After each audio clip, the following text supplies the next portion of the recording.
La démarche EQS dans la filière génétique française. Pourquoi EQS?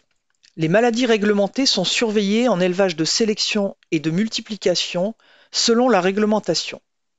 Par contre, pour les maladies à fort impact économique, il n'y a pas de surveillance réglementaire et le statut de ces élevages est important à connaître pour maintenir les statuts des élevages livrés.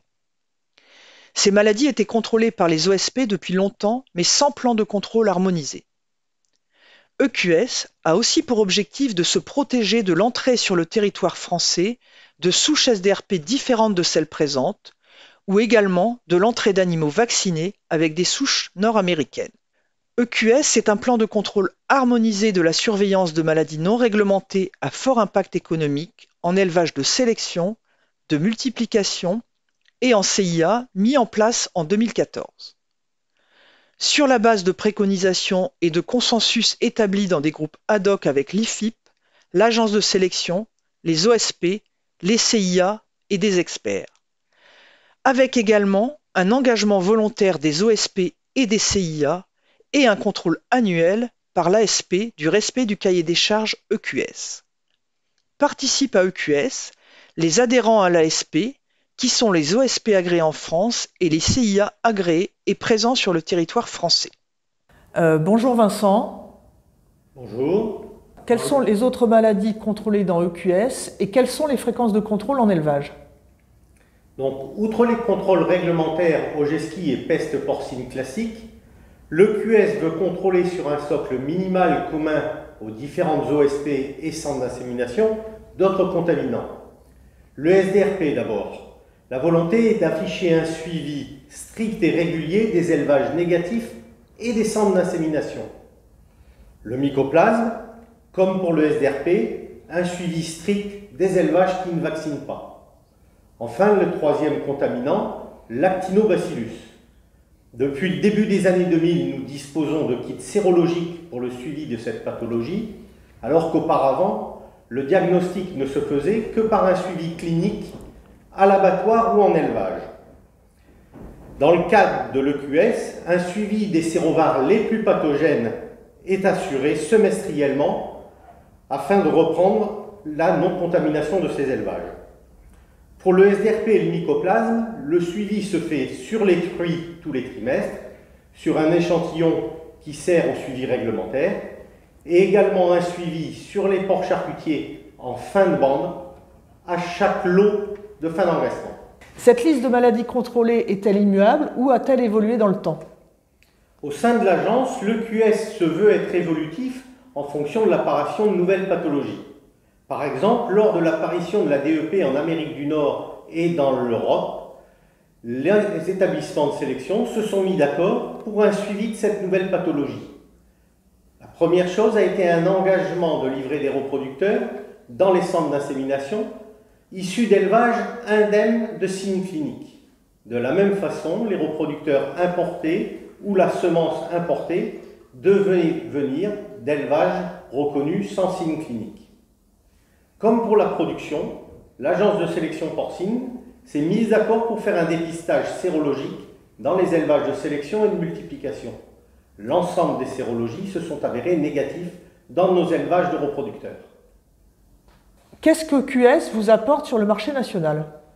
En affichant sur le bon de livraison notre engagement face à certains contaminants, nous voulons être transparents vis-à-vis de notre client acheteur de reproducteurs.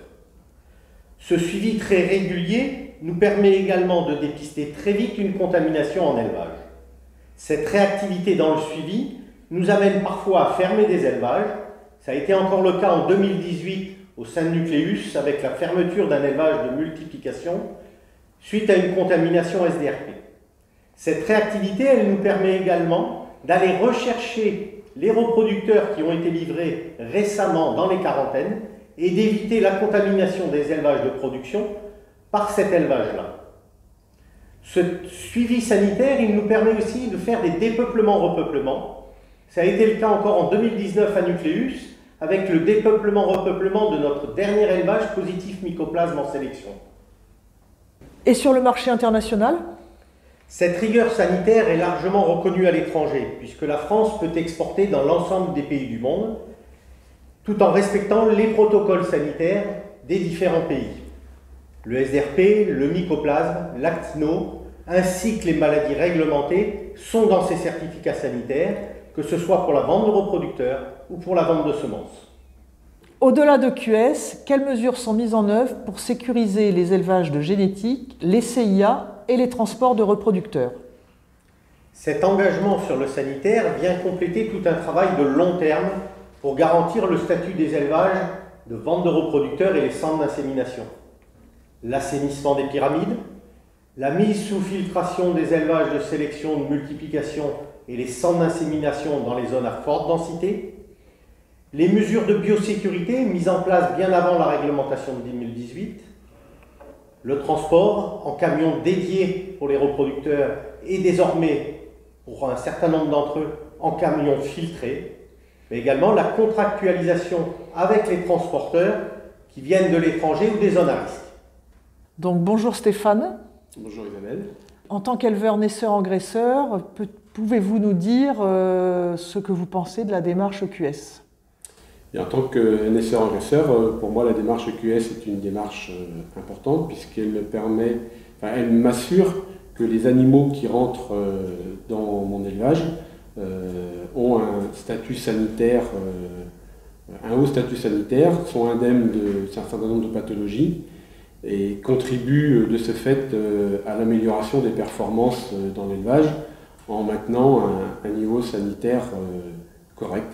Donc c'est une garantie supplémentaire pour nous, producteurs. Merci Stéphane. En tant que président de l'agence de sélection, quel est l'intérêt de QS?